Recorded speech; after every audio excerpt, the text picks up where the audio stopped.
Before we start modeling anything, we need to go to the modeling tab. If you don't see it here, you need to go to plugins and load it from here. You can see on the left we have tabs.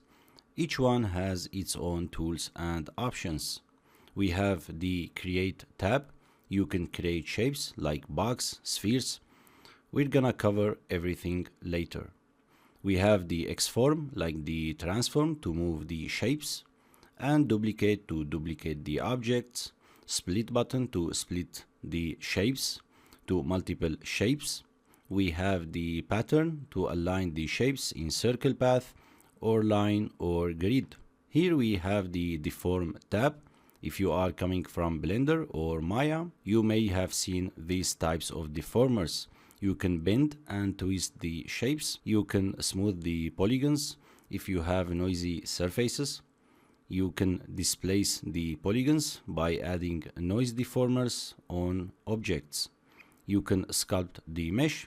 We're gonna cover everything. Here you can edit the poly groups, like extruding multiple triangles together, applying Boolean operation on the mesh, like subtracting one mesh from another one. In the mesh tab, you will find everything about editing the triangles, like selecting the vertices, faces and edges. You can extrude the triangles, move them, weld, delete, flip, offset, and so on. We have the voxel tab. You can work with volumes. It has very limited options like merging and offset. For those who don't know what voxel is, basically it's a volume unit.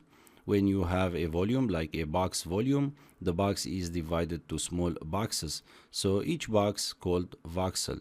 And this is a common term in visual effects and effects softwares like Houdini and Maya Flutes. We have the bake tab. Here you can bake textures like ambient occlusion, vertex color, and curvature.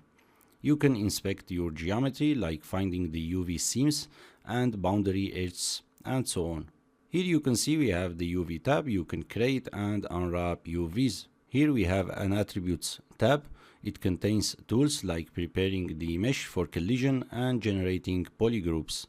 Finally, we have the MISC tab. It has some tools like converting the mesh to a volume and so on.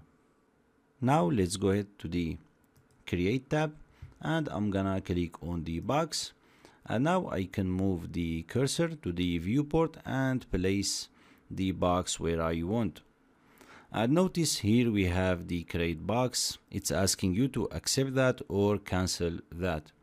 And here you can see we have a small window. This is the transformation, so I can move it or rotate it. And notice when I hit the accept button, Unreal will create a folder for you and create the asset inside it.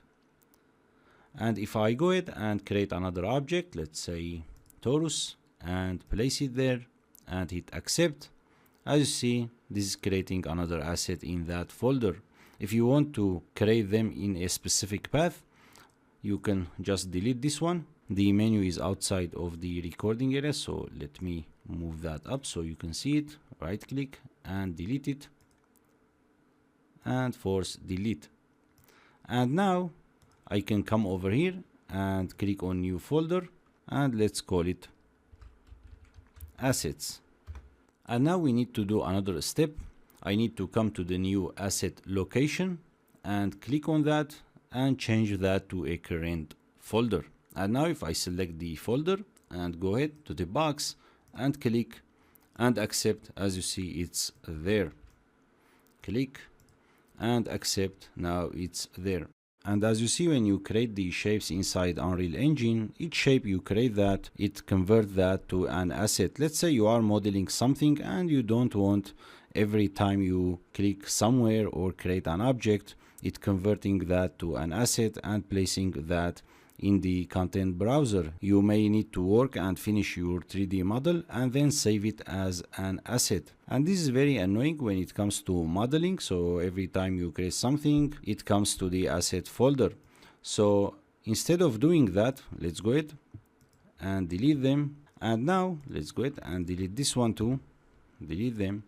And now if I go to the box and click there, before I click on accept, you need to go to the output type and change that to dynamic mesh. And now if I accept that, as you see, nothing saved here. And I can go ahead and click there, nothing saved here. After you finish your 3D model, you can select all the objects and go to the X form and click on convert. And now I'm gonna set the output type to a static mesh and hit accept. Now Unreal saves that in the asset folder. In the next lesson, we're gonna continue.